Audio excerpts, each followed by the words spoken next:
The lobby of the Rosewood Grand Hotel gleamed like a palace that had traded its crown for crystal chandeliers. Every marble tile shone with a mirror's devotion, and the scent of orchids drifted from tall porcelain vases stationed like guards on either side of the revolving doors. It was here, at exactly 9:12 a.m. on a Monday, that Mr. Halpert, the general manager, received a piece of news, so alarming that he nearly dropped the clipboard clutched in his hand. "Sir," whispered the concierge, leaning in as though announcing a coup, "Mr. Zhao has arrived early." Halpert's eyes went wide. "Zhao? As in Zhao Wenxuan? The Zhao Group? That Zhao?"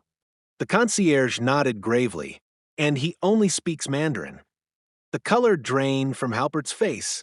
He had been briefed about the billionaire investor's visit. The man was considering acquiring several luxury properties in the city, including possibly the Rosewood Grand.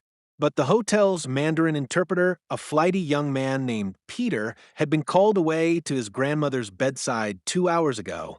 No one else on staff spoke more than a few restaurant menu phrases of Chinese. Halpert spun on his heel. "Front desk," he barked. "Prepare the presidential suite. Get the chef to confirm the lunch menu, no dairy, no beef. Bellhop's on standby." He spoke quickly, but the tremor in his voice betrayed him. Then through the grand entrance came Mr. Zhao himself, silver-haired, wearing a tailored charcoal suit that probably cost more than Halpert's car, his expression a perfectly carved mask. Beside him trailed two assistants in crisp black suits, their eyes scanning everything like security cameras. Mr. Zhao paused at the front desk and began speaking in Mandarin, fluid, musical, and entirely unintelligible to Halpert. Halpert's voice cracked. "Welcome to the Rosewood Grand, Mr. Zhao. Unfortunately, the assistants exchanged glances. One of them translated into halting English. He asks about arrangements for meeting room. And for tea." Halpert stammered, Yes, of course, but the translation lag was slow, awkward, and the billionaire's sharp gaze suggested impatience. The air between them thickened, like cooling syrup. It was at this moment that a quiet voice, warm and confident, flowed from behind the front desk. "Eh?" Halpert turned in shock. Standing there was Amara, one of the housekeeping staff, a tall black woman in her late 20s, wearing the simple black and white maid's uniform of the hotel. Her dark eyes were calm, and her Mandarin carried the lilting tones of a native Beijing speaker. Mr. Zhao's expression transformed. His brows lifted slightly, and for the first time since entering, a faint smile curved his lips. He replied, Amara said smoothly. She gestured toward the lounge, inviting him to sit. The assistants murmured to each other in surprise. Halpert's jaw nearly hit the floor. "Amara," he hissed when she passed him on her way to the service elevator. "You speak Mandarin?" She gave a small shrug. "Yes, sir. I majored in Chinese linguistics in college. Spent 4 years in Shanghai." Halpert blinked at her as though she'd just claimed she could breathe underwater. "Why in heaven's name didn't you say so?" "You never asked," she said simply, and disappeared into the kitchen to fetch the tea. 15 minutes later, Amara was seated at Mr. Zhao's table in the lounge, translating effortlessly between him and the hotel manager. Her tone was respectful, but not subservient, her phrasing precise, each idiom rendered into perfect English for Halpert, then back into mellifluous Mandarin for Zhao. The billionaire began to relax, even chuckle once or twice. He told a story about a failed business trip to Europe where no one could pronounce his name correctly. Amara countered with a funny anecdote from her teaching days in Shanghai, where a mischievous student had once tried to convince her that broccoli was the word for important meeting. By the time lunch was served, steamed fish with ginger and scallions, stir-fried greens, and delicate dumplings, Zhao was leaning back in his chair, evidently enjoying himself. Halpert could hardly believe the transformation.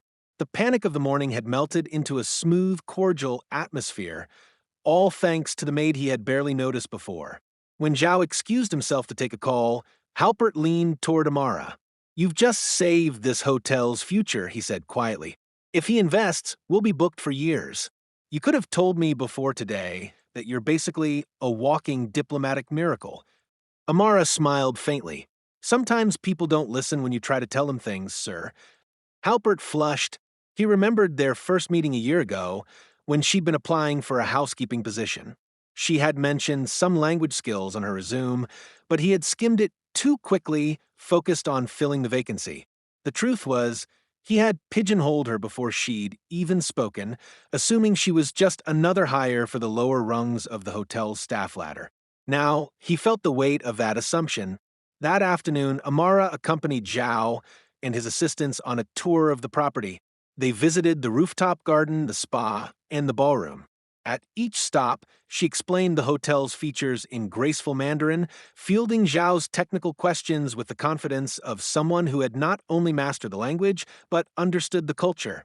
She knew when to pause for polite small talk, when to pivot to business, when to flatter without seeming insincere. Zhao was particularly intrigued by the Rosewood's tea service, and Amara guided him through the selection as though curating an art exhibition. You might like this tea guanyin, she suggested in Mandarin. It has a floral aroma, very smooth. My friends in Hangzhou used to say it's the tea you drink when you want to impress someone without trying too hard. Zhao laughed, genuinely delighted. You know your tea, Miss Amara.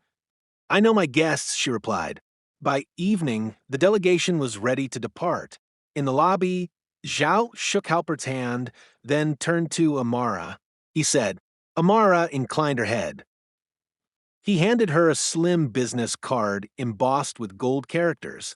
If you ever come back to China, he said in English this time, call me. I think you would do very well there. And with that he was gone, his black sedan whisking him away into the city's rush-hour traffic. After the doors closed, Halpert let out a long breath. Well, he said, I don't know what kind of magic you worked, but he seemed impressed. Amara only smiled. It wasn't magic. It was just listening, speaking in a way he understood, and showing respect for his culture. Halpert hesitated, then said, You've been wasted in housekeeping. If you're willing, I'd like to offer you a new position, guest relations, cultural liaison, whatever title you want. And a raise. A big one. For the first time that day, Amara looked genuinely surprised. That's generous, sir. Let me think about it. That night, after her shift, Amara walked home under the soft orange glow of the streetlights. She passed the little tea shop on the corner and thought about Zhao's smile, about the way his assistants had looked at her, not as a maid, but as someone essential. She had once dreamed of working as a diplomat, traveling between cultures, building bridges with language. Life had taken her a different route, one with fewer passports and more laundry carts. But perhaps, she thought, paths had a way of looping back to where they were meant to go. As she reached her apartment building, she slipped Zhao's card from her pocket and turned it over in her hand. The gold characters caught the light. Maybe, she thought, the next conversation she had in Mandarin wouldn't be in a hotel lounge. Maybe it would be on the other side of the world. And for the first time in a long while, the possibility felt not like a dream, but a plan.